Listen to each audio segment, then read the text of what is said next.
देखो, मेरा दिमाग बहुत खराब हो चुका है, तुम और ज्यादा दिमाग मत खराब करो। और उससे ऑर्डर मैं लेके आऊंगी, तुम चुपचाप यहीं बैठे रहना।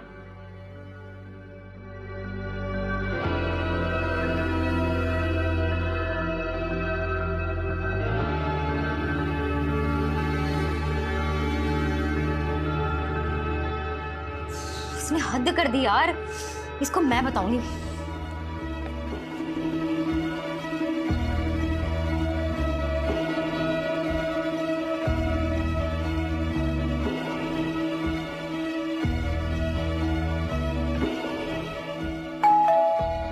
आ गया, इसकी तो खैर नहीं। अरे निधि आने में इतना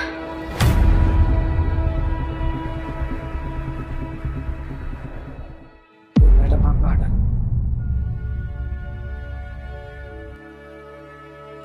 अंकल, आप इस हालत में 10वें फ्लोर तक जीने से चढ़ के आए हो? साहब जी मैं क्या करता, मैंने तो मेम साहब को बोला था नीचे आ जाओ, पर इन्होंने नीचे आने से मना कर दिया था। साहब जी इन्होंने कहा कि मैं आपकी कंप्लेंट कर दूंगी अगर आप ऊपर नहीं आओगे। तो ये अगर कंप्लेंट कर दी तो मेरी नौकरी चली जाती साहब, इसलिए मुझे मजबूरन ऊपर आना पड़ा। साहब जी मुझे कोई और नौकरी नहीं मिली, ये नौकरी मुझे बड़ी मुश्किल से मिली है, इसलिए मैं ये काम कर रहा हूँ।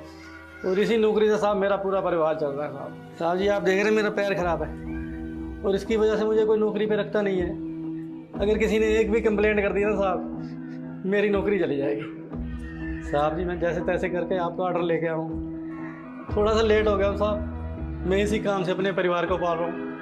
मैं आपके आगे हाथ जोड़ता हूँ, मेरी कंप्लेंट मत करना। अरे नहीं अंकल, आप माफ़ी मत मांगिए।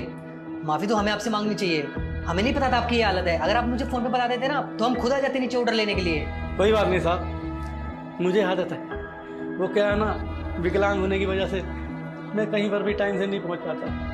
सर आप कितने अच्छे हैं, कम से कम माफ़ी तो मांग रहे हैं। कई लोग तो देर से आने पर पैसे भी नहीं देते साहब। सर साहब क्या करें, परिवार के लिए तो सब कुछ सहना ही पड़ता है। आप सही कह रहे हो अंकल जी, कुछ लोगों को लगता है इनको पैसे मिल तो रहे हैं और ये इसी काम के लिए बने हैं, इसलिए इनकी कोई इज्जत नहीं करता। लोग दूसरों की मजबूरी का फ़ायदा उठाते हैं, लेकिन कोई ये नहीं समझता कि अगर वो ये काम कर रहा है तो किस मजबूरी में कर रहा होगा। अरे वो लेट आया है तो किस मजबूरी में आया होगा, ये जानने की कोशिश नहीं करते, उल्टा अपना गुस्सा उस पर निकाल देते हैं। हाँ साहब आप बिल्कुल सही कह रहे हो। मेरे साथ